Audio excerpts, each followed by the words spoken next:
Olá, meus amores, tudo bem? Hoje vocês não vão me ver, porque eu vou ter que gravar aula por aqui, tá? Porque não tem na apostila esse conteúdo, tá bom? Então vamos lá. A aula de hoje, dia 16 de novembro, uma aula de história. Então, sobre o dia de ontem, domingo, dia 15 de novembro, que foi o dia de nós irmos votar, certo? Então, foi um dia especial, dia de votação, mas por que que existe esse dia, né? Se fosse uma segunda-feira, dia 15 de novembro, seria feriado, tá? Então vamos contar um pouquinho dessa história sobre o dia 15 de novembro. Por que que seria feriado? Por que que teve o dia da votação, né? Então vamos lá.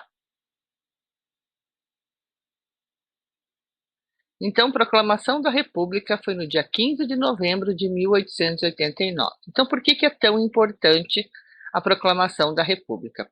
Lembram o dia 7 de setembro, que foi a independência do Brasil?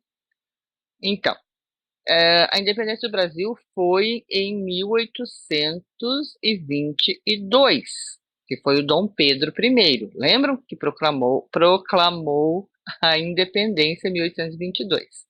E aí ele governou o Brasil por muitos anos, o Dom Pedro I.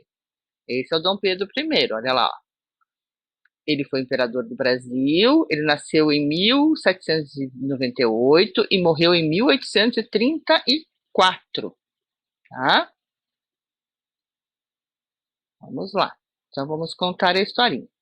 Então, depois que o Dom Pedro é, renunciou ao cargo, né? Ele logo em seguida o cargo de imperador passou para o filho do Dom Pedro I, que era o Dom Pedro II. Então o cargo de imperador passa aqui, né?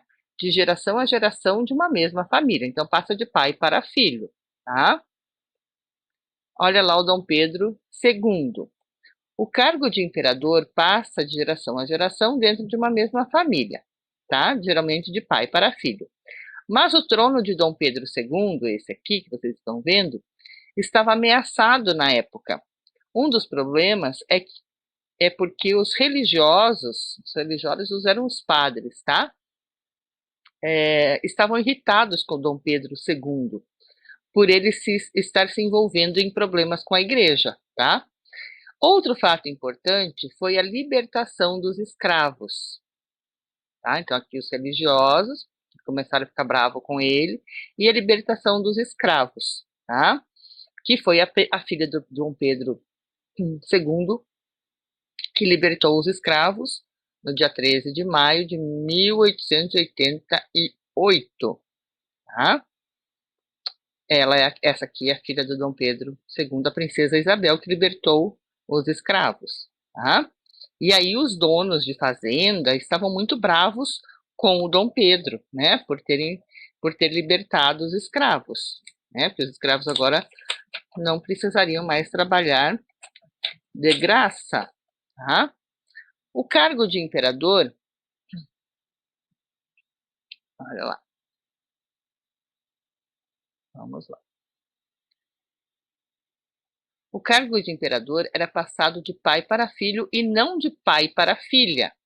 Mas Dom Pedro II só tinha como filha a princesa Isabel, que foi o que eu mostrei agora há pouco ali, né? A princesa Isabel, que era a filha do Dom Pedro II. Ele só tinha filha mulher. E aí não podia passar de pai para filha, tinha que ser de pai para filho, tá? E aí o povo brasileiro não achava nada bom ter uma mulher comandando o Brasil, né? Governando o Brasil. Os militares também estavam desapontados, pois logo após a Guerra do Paraguai não foram valorizados como gostariam.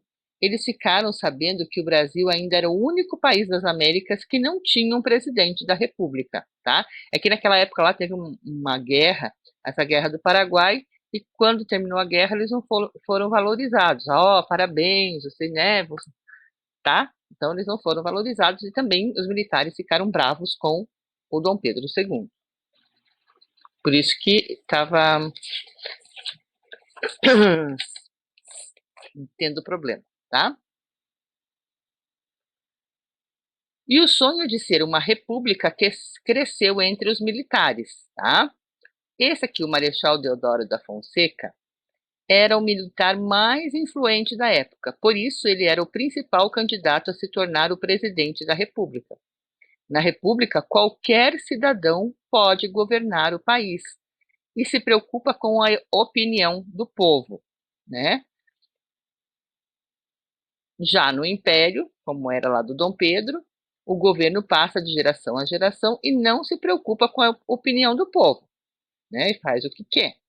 Todos esses motivos levaram o Marechal Deodoro da Fonseca a dar um golpe militar, proclamando assim a República, se tornando assim o primeiro presidente do Brasil. Então, ele foi o primeiro presidente do Brasil, tá?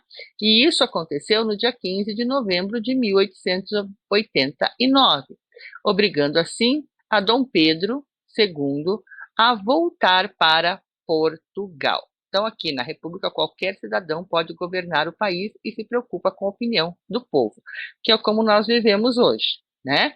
Nós temos um presidente. Ontem nós fomos votar para vereadores e prefeito, que cuida da nossa cidade, né? Então, o Dom Pedro acabou voltando com a sua família para Portugal depois de tudo isso. Aqui, repete o que eu já tinha falado, no Império o governo passa de geração a geração e não se preocupa com a opinião do povo, né? Hoje nós vivemos na República, numa democracia em que nós escolhemos com o nosso voto quem vai governar a nossa cidade, o nosso país, né? E aí o Dom Pedro aqui embarca com a sua família para Portugal. Era dia 17 de novembro de 1889, 2 dias após a proclamação da República. Então, 2 dias depois, ele já foi embora com a sua família para Portugal, tá? Aí nós temos um hino da proclamação da República, tá? É um hino assim, é bonito, tá? Mas é um hino difícil. Mas aqui, essa parte, essa estrofe aqui, ó, é bonita, tá? Vocês vão ver. Liberdade, liberdade, abre as asas sobre nós, das lutas na tempestade, da que ouçamos tua voz. Nossa, vou participar do The Voice. Então, eu vou colocar, aqui tem a letra, e vou colocar no mural de história, um vídeo com o hino da proclamação da República.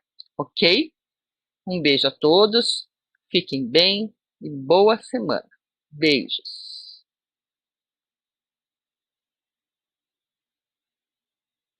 Agora tem que voltar aqui para terminar. Um beijo a todos, fiquem bem. Saudades de todo mundo. Beijão.